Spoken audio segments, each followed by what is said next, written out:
બધું સાંભળવાનો પ્રયાસ કરો છો, જ્યારે તમે ગુસ્સાને દબાવવાનો પ્રયાસ કરો છો ત્યારે તમારી ઉપર ગુસ્સો હાવી થઈ જાય છે. થોડુંક સમજવામાં વાર લાગશે, કારણ કે દરેક જગ્યાએ બેસવું એ દરેકની પરિસ્થિતિ નથી હોતી. તું ખીજ હે બડી મસ્ત મસ્ત, તું ચીજ હે બડી મસ્ત મસ્ત જેવા એક હિન્દીના એક કહેવાય છે ને ગીતની એક નાની એવી કડી, એમાં આપણો ગુજરાતીનો એક શબ્દ, નાનો એવો શબ્દ એટલે કે ખીજ જોડી દઈએ એટલે કે તું ખીજ બડી મસ્ત મસ્ત. તો ખીજ એ ધીમેથી કરેલો ગુસ્સો છે, અને ગુસ્સો એ ઝડપથી કરેલી ખીજનું એક અસ્તિત્વ ધરાવે છે. કે ગુસ્સો અને જુસ્સો ક્યાંય ભાડે નથી મળતો, તો શા માટે આપણે એની પર અભિમાન કરીએ છીએ? અને ખાસ વાત એ છે કે ગુસ્સા અને જુસ્સાનો આપણે સંગ્રહ પણ નથી કરી શકતા, એટલે કે સાચવી પણ નથી શકતા. તો શા માટે આપણે એના ઉપર અભિમાન કરીએ છીએ? એટલે ગુસ્સા અને જુસ્સા વચ્ચે એક જ નાની એવી ભેદરેખા હોય છે, એ હોય છે અભિમાન, અહંકાર.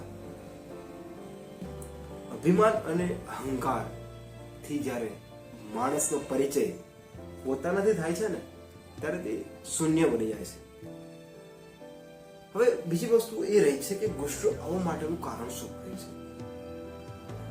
અને ગુસ્સાનું પરિણામ કેટલી હદ સુધી પોતાને નષ્ટ કરી શકે છે, પોતાનું નિરૂપણ નથી કરવાનું.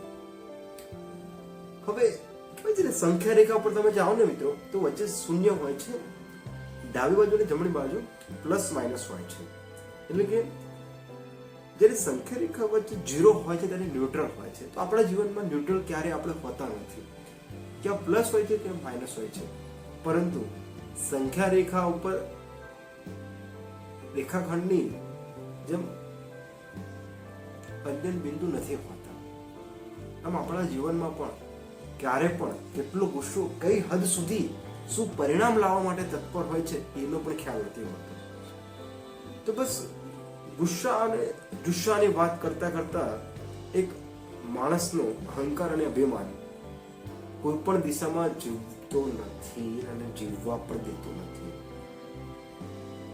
ગુસ્સો વ્યાજબી છે, બટ પરિસ્થિતિને અનુકૂળ, પરિસ્થિતિને પરિણામ સ્વરૂપે જોવાની છે. ગુસ્સો કરવો અને એનું સક્ષમ રીતે સામનો કરવો એ પણ જરૂરી છે.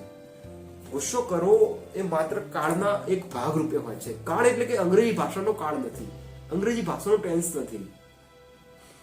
કારણ કે આપણે અત્યાર સુધી જે પણ ભણ્યા છીએ એને આપણે ડાયરેક્ટ એપ્લાય કરીએ છીએ, પરંતુ એપ્લાય એ ગોખેલા લોકો કરે છે.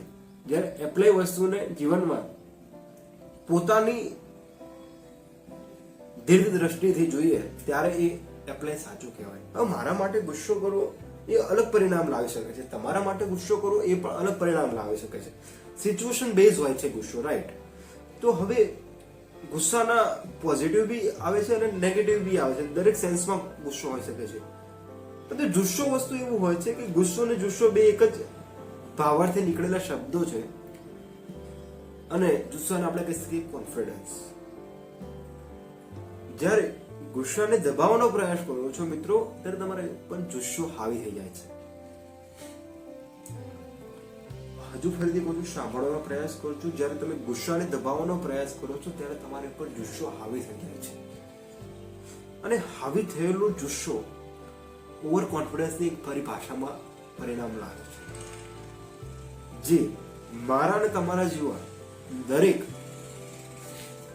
યુવાનોનું એક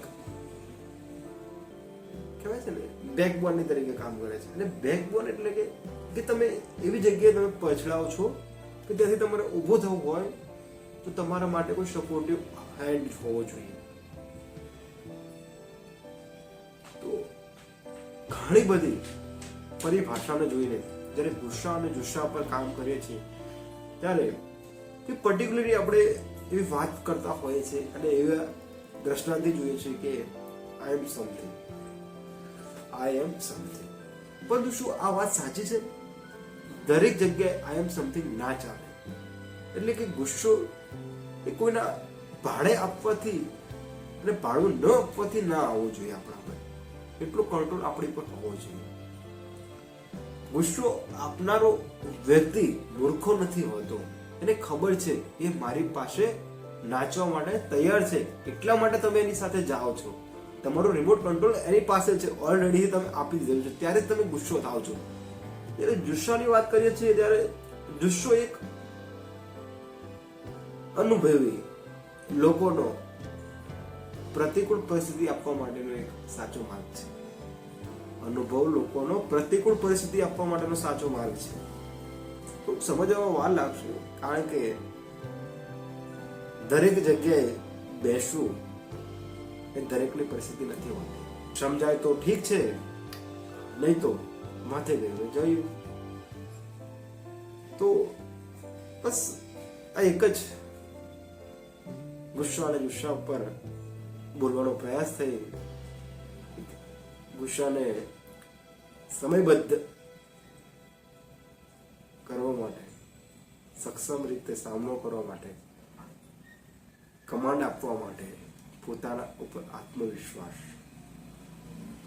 એટલે કે કોન્ફિડન્સ હોવો જોઈએ. ઓવર કોન્ફિડન્સ પણ જરૂરી નથી. ખાસ રાખજો મિત્રો, ઓવર કોન્ફિડન્સ બી આપણને ઝીરો કરાવી શકે છે. તો મિત્રો, મળીએ નવા ટોપિક સાથે, નવી ચર્ચા કરીશું, નવા પરિણામ લાવીશું.